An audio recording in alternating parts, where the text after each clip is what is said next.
Slovenia has been producing wine since Roman times, and it is home of some of the oldest producing regions in the world. Vineyards are limited to the two extremities of the country, where milder temperature allow for successful vine growing. I have caught up with Robert Gorjak, author of Slovenia, a winemaking country, to discuss and discover more about the local wines and what is happening in recent years. We talk about the Slovenian climate and what grapes are popular in the country. Interestingly, international varieties have been planted for over 200 years and have adapted well to the local environment. Slovenia has also many native grapes, making it very interesting to consumers and to those who are learning about it. Although its long producing history, Slovenian wines have struggled to establish their presence in the international markets compared to their neighboring regions. Slovenia also has a long tradition for sweet wines, with regulation resembling those of Germany and Austria. And in the western part of the country, there is also a growing trend for orange and natural wines.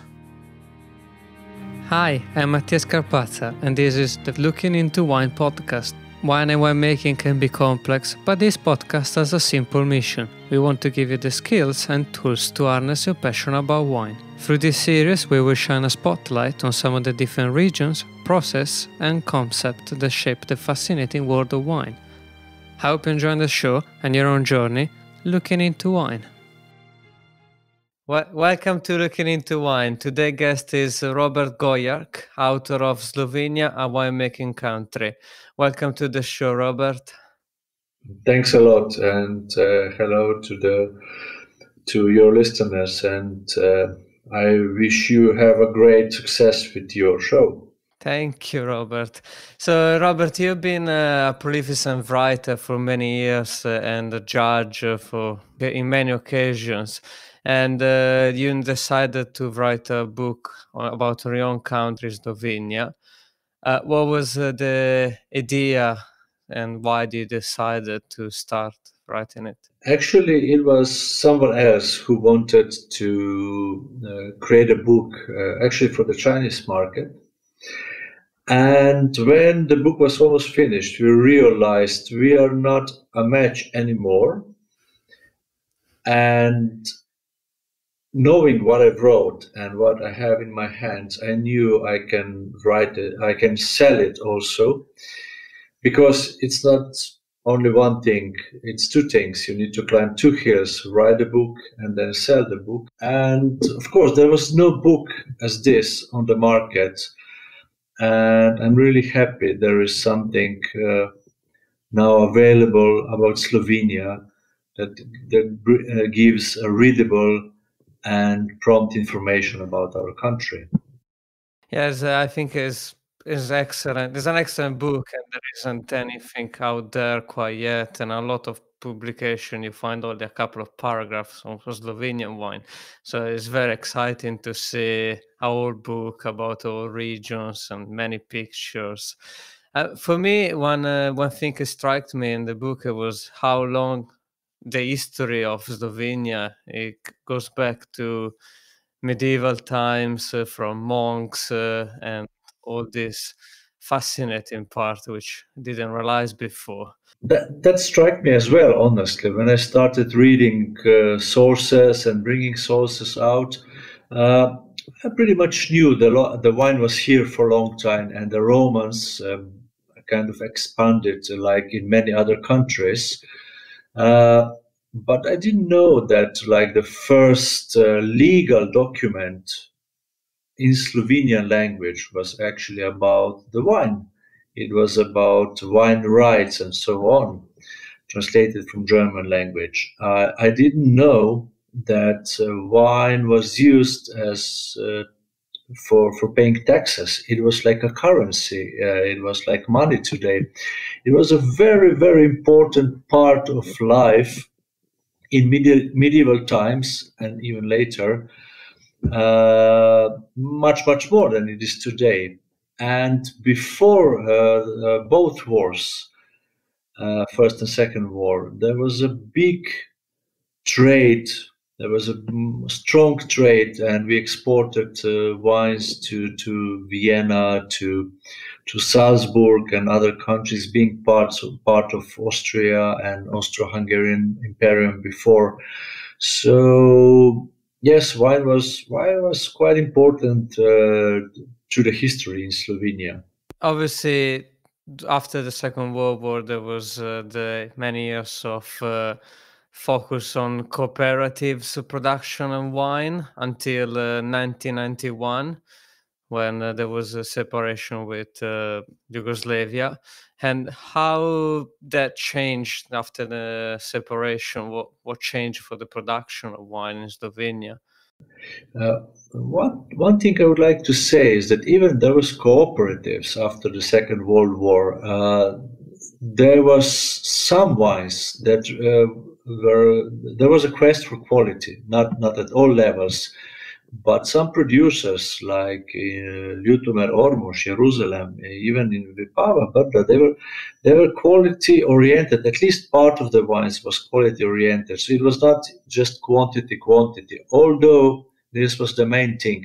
But it was the same thing in any other country. In Italy, uh, one should realize that after the Second World War, people were starving. There was a quest for food, and quantity was really very important. So the change to the quality, like in Europe in general, as except for some really special regions like Bordeaux and Alsace and Rhine, happened in 90s. In 90s, Berlin wall was falling at the beginning of 90s. Yugoslavia fell apart, Soviet Union fell apart, and this was, I would say, another period. A lot of private producers emerged. We had them before already, like Mhm. in 70s, in 80s, few, like a dozen maybe or two dozens. But after 91, when we got independent, this number of private producers really was growing and growing, and is still growing. It was in 91, and then they had a seal of approval as well for the quality of wine, or was it the Oh, that was already before. That was actually in '69, my vintage. Yeah, so we received a seal of approval. There was a red for the table wine, there was a silver one for the quality wine, and it was the golden one for the premium wine, like Verhunsko. It doesn't exist anymore, which is a funny thing. So we had that, but kind of we didn't want it for some reason. Really don't know why that happened. The private producers didn't want to follow that schema anymore. But our also, I'd like to say that our wine law already in '74 was very modern, very European, very much German alike, because we were always part of the Austrian world, German world. We at least majority of Slovenia, while a bit was also part of Italy, and we had a modern law for a long time already. Yes, I was reading that for the quality sweet wine, they have a Pradica system similar to Austria and Germany. How does it compare? Does it equal? Yeah, it's pretty much, if you look at German scale, Spätlese, Auslese, Beerenauslese, Trockenbeerenauslese, ice wine, we have all of that. Exactly the same thing. Austria, they have the Ausbruch, which we don't have and Germans don't have, but otherwise it's, I would say, one-to-one copy from of the German wine law. That brings me to about the climate, I think, because Slovenia produces such a nice array of wines, from sparkling to sweet wine. Well, and you, I think you can divide it in two areas. You can divide the west part and the eastern part. I'm not gonna try to say the names of the region because I don't want to. I'm not gonna do justice.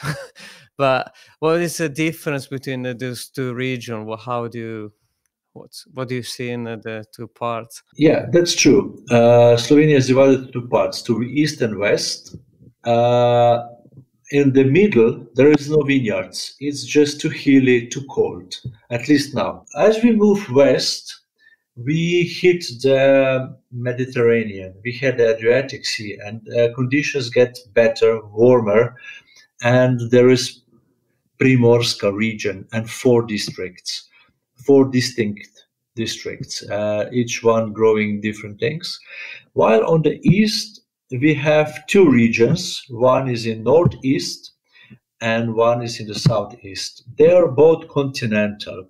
What is happening there that things improve? The warming effect from the Pannonian Flat is hitting these two regions. So there's an alpine influence on the both part, east and west. But on the east part, there's also Pannonian Flat influence, which is warming the things. So yes, we have continent on the east and I would say Mediterranean on the west. And that obviously brings a lot of different climates and different styles of production. And for me, also, you have a different influence on the grape that grows in different regions. You have on the eastern side, you have Fermit being the most important, I would say. And then on the east, you have more Italian-esque grapes. You have Rebula, and you have the Yeah, Malvasia, Refosco, Pinella, and other things. Yeah. So uh, we have we don't have many indigenous grapes. Yeah, maybe Zelan and Blau Frankish, which is important, and many others. But what we are good at is regional grapes. So grapes that grow in Slovenia and some regions around, like Malvasia, Istriana, and Ribolla Gialla, and Furmint, and Blau Frankish. But we also grow international grapes very successfully. And talking about international grapes, it is not a recent phenomena like in 60s and 70s. We realized, oh, that's something we should go for. These international grapes came to Slovenia in 1822, so almost 200 years ago, like Pinot Noir, Chardonnay, Sauvignon, Merlot and Cabernet came later, and so they become quite adapted already in 200 years to our climates, to our way of understanding what to do in the vineyards. And therefore, we can speak about like the distinct style of Pinot Gris, distinct style of Riesling, and so on. Though we lately the focus is on the local grapes more than on international. Although we can be really successful in Chardonnay, they can be really good. Some Sauvignons are stunning, and Merlot Cabernet blends are getting better and better. Pinot Noirs are some really good stuff, but it's easy to be representative with local grapes, indigenous grapes, like, as I said before, Furmint, Ribolla, Pinella, Zelen, Malvasia, Istriana, and so on. So this is our identity. This is our signature. is what is thought of when you think about Slovenian wine in an international market. Usually, those international grapes, but also when I was reading, as you rightly said, there was 200 years of history of international grapes, but also with sparkling wine. So classic method. I was reading, I was 200 years old history as well, and for me, it's very interesting as well. Yeah, there's a long history. There's more than 150 years old, years of tradition of producing sparkling wines, traditional method, of course. There hasn't been much on this side until recently. But in last, I would say 5 years, not even 10, but in last 5 years, the improvement has been enormous in sparkling wine. If we just look at the last Decanter Awards, which is now in September 2020, the best, if I select the best 20 wines receiving 93 points or more at Decanter, 7 of those wines are sparkling, which is amazing. The first gold medal at the Decanter was received, I think, in 2013 or maybe 14, so 6 years ago. But now there is already a plethora of really good sparkling wines in the east, and on the east and on the west. Oh, that's something to look out for. What grape do they what grape do they use? This It's Chardonnay Pinot Noir, like everywhere. This is the base. But then, what comes into play? It's Ribolla because of its low level alcohol and high acidity and quite, I would say, low key character. Then, of course, Furmint already on the east. Same thing, high acidity, not too aromatic, moderate or even low alcohol, brilliant. But the new thing is Jametoka. Jamet means velvet. It's an indigenous Slovenian grape variety, the oldest vine on the planet. 400 and let's say 50, but it's in the Guinness book, so it's not a joke. That's a well kept secret. We don't tell it to anyone. The oldest vine on the planet is actually in Maribor, the second biggest town in Slovenia, and you should come and visit it. It's something to go for. And this is Jametoka. It's the second most planted red variety in Slovenia, and it is really light in color, high in acidity, low alcohol, and it was used until recently for really basic and not very interesting red wines in Posavia region. But some guys realized this can be used really good for sparkling wines. And now some really, really good sparkling wines, not 100% Jametoka, but with part of Jametoka are made. Some exciting news to come, I think. Hi there, fantastic. I'm going to definitely look for some of those when I can. Um, so also when I think about Slovenia, there is a bit of a movement on the western side, which has sort of influence with the Italian border. You have a bit of the natural wines movement. How does that how do you feel about that, and what do you think is? I think it's a positive movement because they're trying to produce wines, I would say, as clean in a way as possible without adding a lot. There is, of course, the danger that they do a little too little, and then it can go too much in the wrong way, like in any country.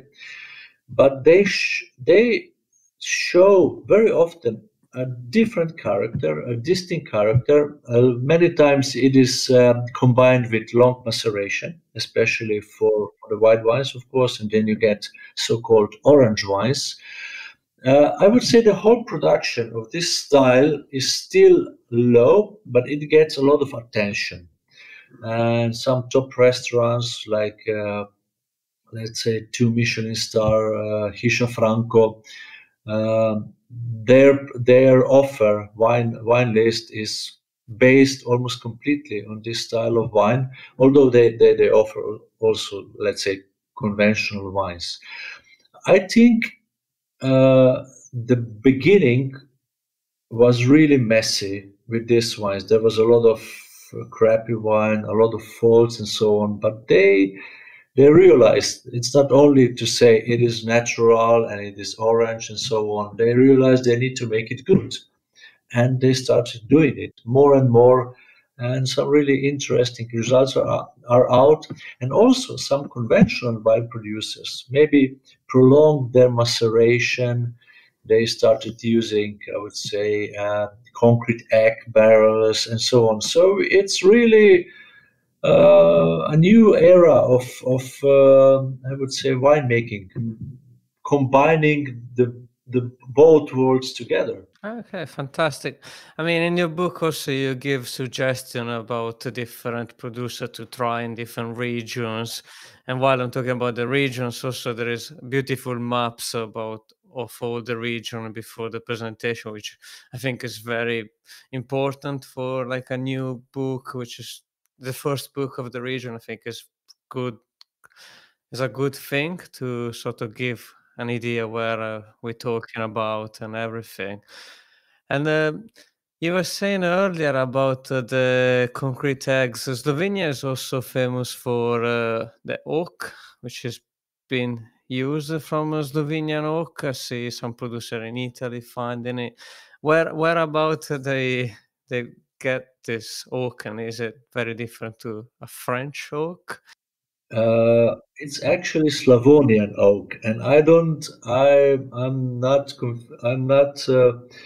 It's an often confusion. It's happening. So there is Slovenia, which is us.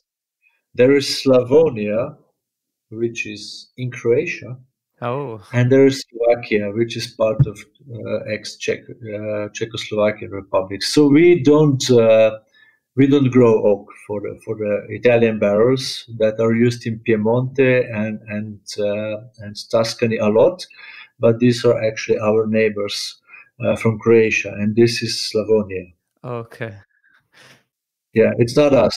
And many people make that I would say confusion, and That's good. It's good to clear it out then. of course, yeah, that's why we are here. Fantastic. And what new sort of investment or what sort of new trends are you seeing in the whole country? What I see the latest, I would say, the investments, we don't have a lot of, or almost none, foreign investments. So we don't see a lot of people from, I don't know, other countries coming here and investing. What we see is local people, like in any other country. It was the case in Bordeaux. Bordeaux was made by the merchants, but not the wine merchants, from and the wood industry and so on, foresters. Uh, this is what we see also in Slovenia. People that were successful in other businesses, they wanted to spend money or to be successful also in the wine world. Sometimes they spend money, sometimes they're successful, but they all seem to be very happy, which is important.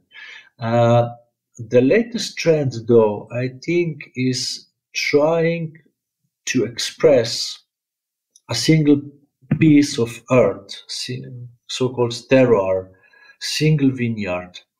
Uh, we haven't had that before. People were using like it's from this area and it's from this area or this vineyard.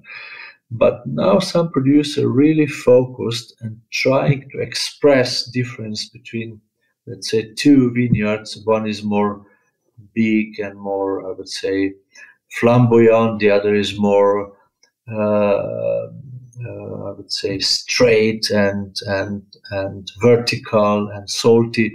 And if you can find that difference year by year, then you can say we can speak about terroir.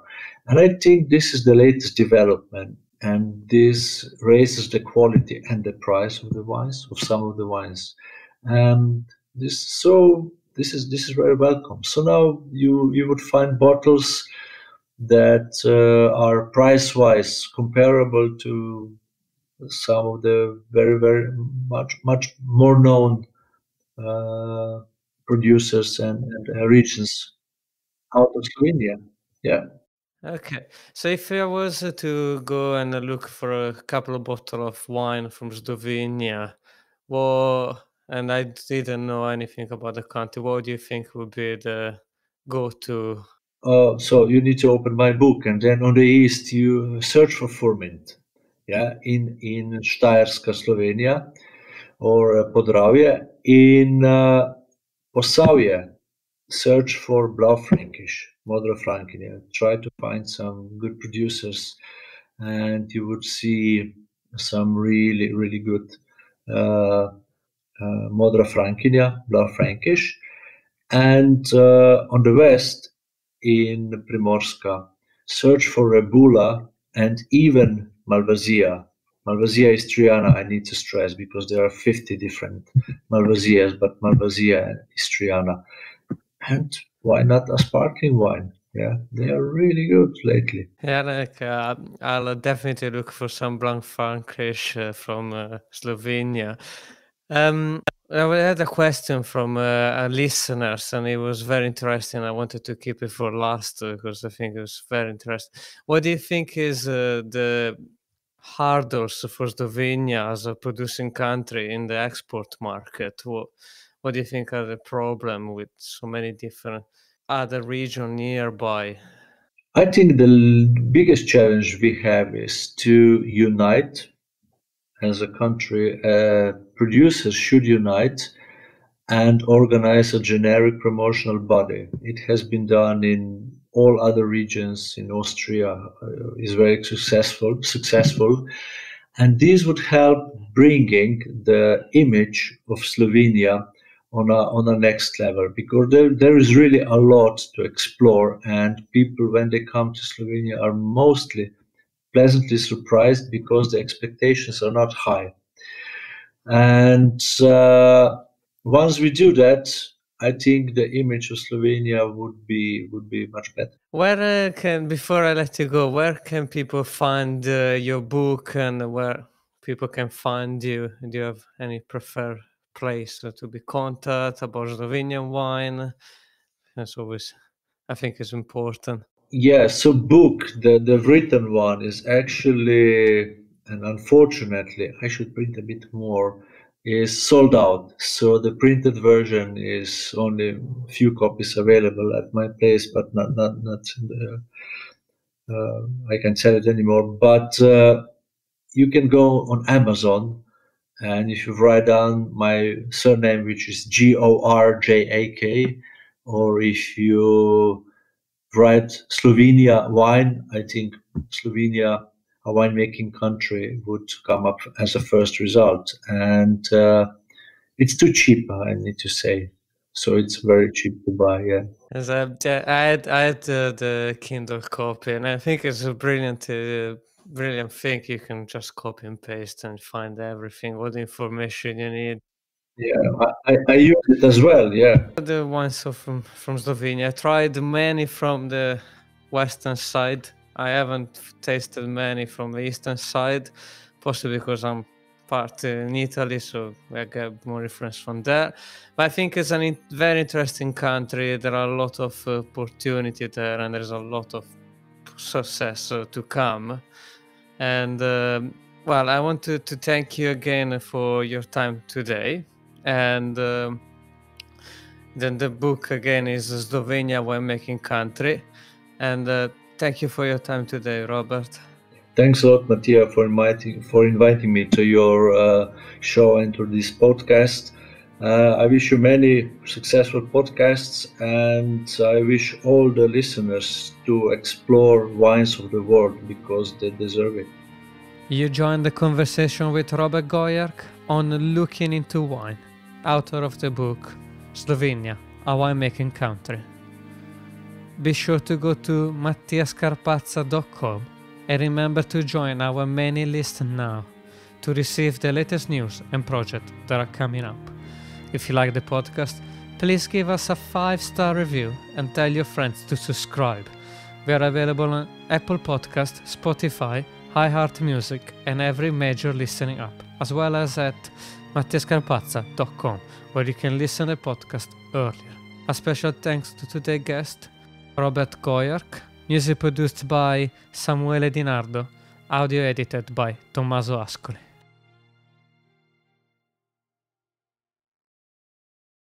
Under NASA's Artemis program, Dynetics and Leidos will develop and build a new human landing system, advancing economic opportunities and paving the way for a sustained lunar economy. Learn more at dyneticsHLS.com. Right now at Kohl's, it's the last-minute gift sale.